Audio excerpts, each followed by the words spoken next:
నమ్మకం అమ్మ లాంటిది. మా మీద మీ నమ్మకం మిమ్మల్ని తప్పకుండా అమ్మని చేస్తుంది.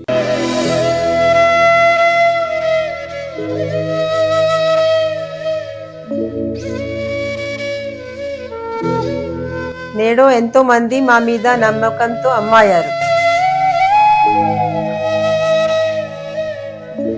మీకోసం అమ్మతనం ఎదురు చూస్తుంది. వివరాలకు సంప్రదించండి కిరణ్ ఇన్ఫర్టిలిటీ సెంటర్, హైదరాబాద్, బెంగళూరు, చెన్నై, ఢిల్లీ. తదుపరి కుంభరాశి. కుంభరాశి వారికి సంబంధించి ఈ యొక్క 2026వ సంవత్సరం ఎలా ఉండబోతుంది అనేటువంటి విషయాన్ని ఇప్పుడు తెలుసుకుందాం. కుంభరాశి వారికి సంబంధించి ద్వితీయంలో ఉన్నటువంటి శని ఏమీ మారట్లేదు. మళ్ళీ 2027వ సంవత్సరం వరకు కూడా అలాగే ఉంటుంది. మార్చి సమయంలో వచ్చేటువంటి పంచగ్రహ కూటమి కుంభరాశి మకర రాశికి సంబంధించి జరగబోతుంది కాబట్టి మార్చి నెలంతా జాగ్రత్తగా ఉండాలి.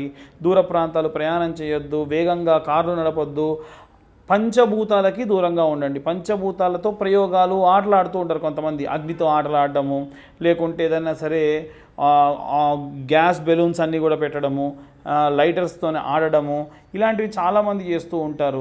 ఏవైనా భూమి తవ్వడము ఇట్లాంటివి చేయడము, లేకుంటే భూ సంబంధితమైనటువంటి పనులు చేస్తుంటే శంకుస్థాపన లాంటి పూజలు చేయకుండా చేయడం.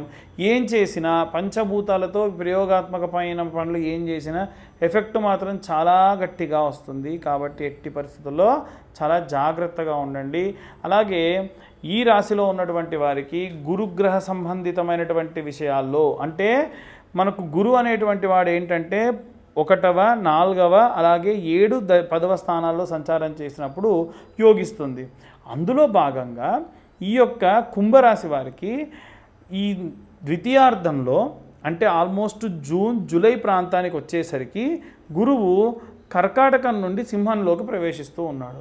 ఎప్పుడైతే సింహంలోకి ప్రవేశిస్తాడో అప్పుడు వీరికి గురు సంబంధితమైనటువంటి యోగము, వివాహము, వైవాహిక జీవితము, సంతానము, ఉద్యోగము, ఆరోగ్యము అన్నీ కూడా లాభిస్తాయి.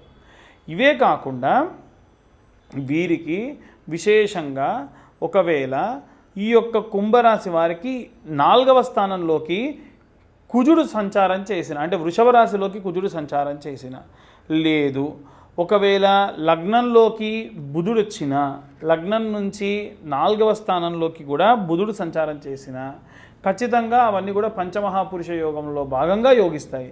ఈ యోగం గురించి ఎందుకండి ఇంత విస్తృతంగా విపులంగా మాట్లాడుతున్నారు అని అడిగే వాళ్ళు కూడా ఉంటారు. ఎందుకు అంటే యోగం అనేటువంటిది వస్తే మీరు కష్టపడతారు, కష్టపడి మంచి సత్ఫలితాన్ని పొందుతారు, ఖచ్చితంగా సత్ఫలితాన్ని పొంది సుఖంగా ఉంటారు. యోగం అనేటువంటిది మనల్ని కష్టపెడుతుంది కానీ ఖచ్చితంగా సుఖపెడుతుంది. ఓవరాల్గా చూసుకుంటే ఈ యొక్క కుంభరాశి వారికి సంబంధించి శుక్రగ్రహంలో జరిగేటువంటి మార్పుల్ని బట్టి వైవాహిక జీవితము, వివాహం కాని వారికి వివాహము, సంతానం కాని వారికి సంతానం కూడా విశేషంగా ద్వితీయార్థంలోనే ఎక్కువగా కనిపిస్తుంది. ఓవరాల్గా చూసుకుంటే కుంభరాశి వారికి కూడా చాలా అద్భుతంగా ఉంది. టెన్షన్ తీసుకోకండి, కాస్త ఓపిక పట్టండి. ద్వితీయార్థం వరకు కూడా మంచి శుభదాయకమైనటువంటి వాతావరణాన్ని చూస్తారు. ఇక ఎవరైనా సరే పూర్తి జాతకం కావాలనుకున్న వాళ్ళు మీ పేరు, మీ date of birth, time, place కింద ఉన్న నెంబర్కి వాట్సాప్ చేయండి. 2025 రూపాయలు ఛార్జ్ చేస్తాను. 60-70 పేజీల్లో జాతకం మీకు ఇచ్చి జాతకం గురించి ఇప్పుడు ఎలా అయితే చెప్తున్నానో అలా డీటెయిల్డ్గా మాట్లాడడం జరుగుతుంది. కాల్ రికార్డింగ్ కూడా చేసుకోవచ్చు. ఇక అందరూ కూడా ఏ రెమెడీస్ తీసుకోవాలి, ఏ మంత్రం చదవాలనేటువంటి విషయాన్ని ఇప్పుడు మనం తెలుసుకుందాం. ఇప్పటి వరకు మనము ఈ రాశి వారికి సంబంధించి గోచార రీత్యా 2026వ సంవత్సరం ఎలా ఉంటుంది అనేటువంటి విషయాన్ని చెప్పుకున్నాం. ఇప్పుడు ఇంకా విశేషంగా ఈ సంవత్సరం జరిగేటువంటి కొన్ని సంఘటనల గురించి తెలుసుకుందాం. ఏమిటంటే పంచభూతాలను మనం ఎంత కాపాడితే అవి మనల్ని అంత కాపాడతాయి. మనం ఇవాళ రేపు ఏం చేస్తున్నామంటే భూమిని కలుషితం చేస్తున్నాం. రివర్స్ బోరింగ్ సిస్టంతోని కలుషితమైనటువంటి కెమికల్ వాటర్ అంతా కూడా ఎక్కడో దూరంగా ఊరికి అవతల పడేసేది, ఊరంతా పెరిగిపోతుందని భూమిలో మళ్ళీ వేస్తున్నాం. దానివల్ల కింద అండర్ గ్రౌండ్లో ఉన్నటువంటి నీరంతా కలుషితం అయిపోతుంది. ఇలాంటి వాటిని ఎట్టి పరిస్థితుల్లో అరికట్టాలి. రెండవది, వచ్చేటువంటి నీటిని మనం ఇంకుడు గుంతలతోని సేవ్ చేసుకోవాలి. మనం చేసుకోవట్లా. ఇవాళ రేపు ఏమైపోయిందనంటే మనం హోటల్స్కి వెళ్ళిపోయినాము, ఏదన్నా ఒకటి తింటున్నారు, బాగా అబ్జర్వ్ చేస్తూ ఉంటాం. ఇంత ఏదో సాస్ వేసుకొని వాళ్ళు తిన్నారు అని అంటే మళ్ళీ ప్లేట్ తీసేయాలి, ఇంకో ప్లేట్ తేవాలి. నువ్వు తిన్న ప్లేటేగా తుడుచుకో, కాకపోతే దాంట్లో మళ్ళీ నువ్వు తినేదానికి నీకు నచ్చదు. దానికోసం ఏం చేయాలి, వాడి నీళ్ళు వేస్ట్ చేయాలి. అదే నీళ్లు నువ్వు సృష్టించు. ఆవిరి త్రూ మనం ఒక వాటర్ బాటిల్ కావాలంటే 6 రోజులు పడుతుంది ఒక బాటిల్ వాటర్కి. మరి ఎంత నీరు మనం వేస్ట్ చేస్తున్నాం, ముందు తరాల వారికి ఏంటి పరిస్థితి? కాబట్టి ఆలోచించాలి. అగ్నితో కూడా చాలామంది విపరీతమైనటువంటి చేష్టలు. బండి మీద పోతూ పోతూ స్టాండ్ కిందికి వేస్తే నిప్పు రవ్వలు వస్తాయంట. దానికోసం వాళ్ళు విపరీతమైనటువంటి డ్రైవింగ్, ఈ పెట్రోల్ పోసి బర్త్డే రోజుల్లో స్నోలు కొట్టుడు, ఫైర్ దాని మీద. ఎటు పోతున్నాం మనం ప్రమాదానికి ఎదురెళ్లాల్సిన అవసరం ఉంది, ఏటికి ఎదురీదినట్టు. అలాగే వాయు కలుషితం కూడా చేస్తున్నాం. బండి బాగాలేదు, బండి బోరుకు వచ్చింది, బండిలో ఇంజన్ ఆయిల్ లేదనుకోండి, అట్లాగే తోలుతాం. పొగరాని వెనకాలడిగా బాధ నాకేంది అని. అది వాతావరణం ఎంత కలుషితం అవుతుంది. సో మనం ప్రకృతిని ఏం చేస్తున్నాం, విపరీతం చేస్తున్నాం. నీటిని కలుషితం చేస్తున్నాం, వాయువుని, ఆకాశాన్ని కలుషితం చేస్తున్నాం వాయు ద్వారా. దీనివల్ల ఏమవుతుందనంటే సింపుల్, భగవంతుడు ప్రతి ఒక్కటి అబ్జర్వ్ చేస్తూ ఉంటాడు. మనం చేసేటువంటి కలుషితమైనటువంటి కార్యక్రమాల వల్లే సంవత్సరం మొత్తం చూడండి ఎన్ని ప్రమాదాలు జరిగినాయో. గాల్లో వెళ్ళేటువంటి ఏరోప్లేన్స్ ప్రమాదం జరిగింది పోయిన సంవత్సరం. జల సంబంధితమైన ప్రమాదాలు జరిగినాయి, విపరీతమైన వర్షాలు వచ్చి. మనం ప్రకృతిని కాపాడితే ప్రకృతిని మనల్ని ఎందుకు కాపాడదండి? రోడ్డు ప్రమాదాలు జరిగినాయి, అగ్ని ప్రమాదాలు జరిగినాయి. నీటిలో ప్రయాణం చేస్తూ ఉండగా ఒక బ్యాచ్ కొట్టుకుపోయింది. సో దయచేసి ప్రకృతిని కాపాడదాం. మనం చేసేటువంటి పెద్ద రెమెడీ ఏంటంటే మనం నిత్యం మన చుట్టూ అబ్జర్వ్ చేస్తూ మనం ప్రకృతిలో ఏం వేస్ట్ అవుతున్నాయి, ఏం వేస్ట్ అవ్వట్లేదు, వాటిని మనం కాపాడే దిశగా వెళ్తే భగవంతుడు మనల్ని కాపాడుతాడు. మనం చేసే ప్రతి పని భగవంతుడు రికార్డ్ చేస్తూ ఉంటాడు. మనకి ఏదన్నా ఇవ్వాలి అంటే మన రికార్డ్ ఓపెన్ చేస్తాడు. వీలైనంత వరకు వీడు ధర్మాన్ని పాటించాడ్రా అని మనకు చేసేటువంటి కార్యక్రమాల్లో 10 ఇవ్వాల్సి ఉంటే 100 ఇస్తాడు, అది మంచి అయినా చెడైనా. కాబట్టి జాగ్రత్తగా ప్లాన్ చేసుకోండి. ఇక ముఖ్యంగా ఈ సంవత్సరం మనం ఏ దేవుళ్ళని పూజించాలి అనంటే, మేధా దక్షిణామూర్తిని విద్యార్థులందరూ కూడా సేవించండి, పూజించండి. విశేషమైనటువంటి విద్యాబుద్ధులు వస్తాయి. అలాగే దక్షిణామూర్తికి నిత్యము స్తోత్రం ఉదయం సాయంత్రం విన్నంత మాత్రం చేత ఉద్యోగం లాని వారికి ఉద్యోగాలు వస్తాయి. ప్రభుత్వ ఉద్యోగాలే రావాలని పట్టు కూర్చోకండి. చాలామంది జాతకాలకు వచ్చినప్పుడు కూర్చుంటే నాకు చాలా బాధేస్తుంది. 35-40 సంవత్సరాల వయసు వచ్చిందండి, గ్రూప్స్ కోసం ప్రిపేర్ అవుతున్న వాళ్ళు ప్రిపేర్ అవ్వాలి, తప్పులేదు. కానీ నీ కుటుంబానికి నువ్వు వివాహం చేసుకోవాలి అనంటే అర్హత కోల్పోతున్నారు కదా పాపం.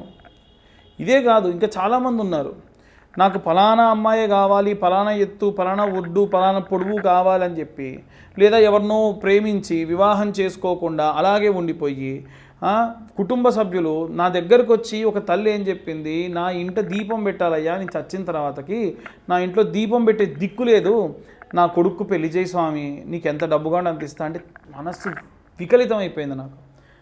అంటే ఎంత దారుణమైన పరిస్థితికి పిల్లలు తల్లిదండ్రులను తీసుకెళ్తున్నారంటే వాడు ఏమీ చేయగల, ఏ చెడ్డ అలవాట్లు ఉండే పరిస్థితి లేదు. వివాహం చేసుకోవాలి కదా సమయానికి, అవి చేసుకోవట్లా.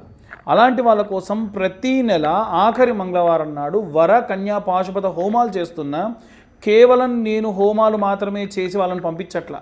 మళ్ళీ తిరుగు వారం వచ్చేసరికి ఆంజనేయ స్వామికి సంబంధించినటువంటి సుందరాకాండ పారాయణము 7 రోజుల పాటు నేను ఒకటే పూట భోజనం చేస్తూ వాళ్ళ కోసం దీక్ష పూని ఆ యొక్క సుందరాకాండ పారాయణం కూడా చేస్తున్నా.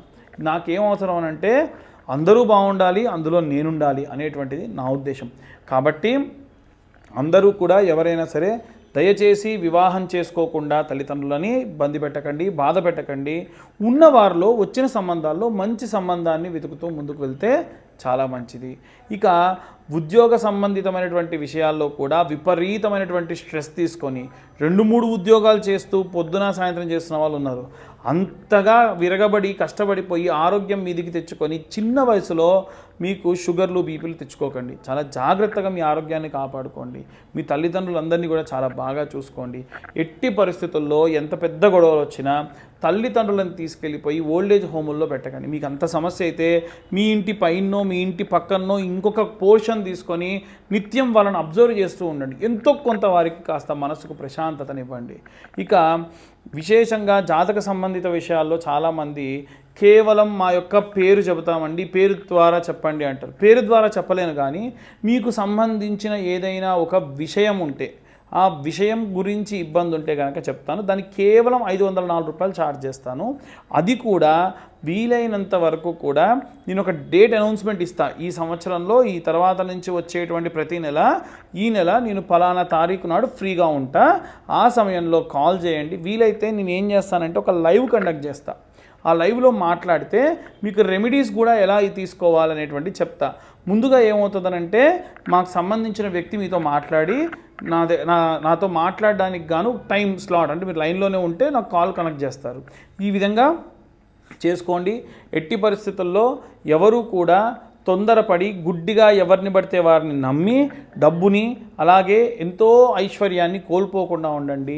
చండీ పరాదేవతకు సంబంధించిన హోమములు కానీ, ఇష్టకామ్య సిద్ధ్యర్థం మహాగణపతికి సంబంధించిన సంకటహర చవితి నాడు జరిగేటువంటి హోమములు కానీ, ఏవైనా సరే వర కన్యాపాశుపత హోమములలో పాల్గొని విశేషంగా మీరు ఆ యొక్క స్వామివారి యొక్క అమ్మవారి యొక్క సంపూర్ణ కృపకు పాత్రలు కానివ్వండి. సర్వే జనా సుఖినో భవంతు. స్వస్తి.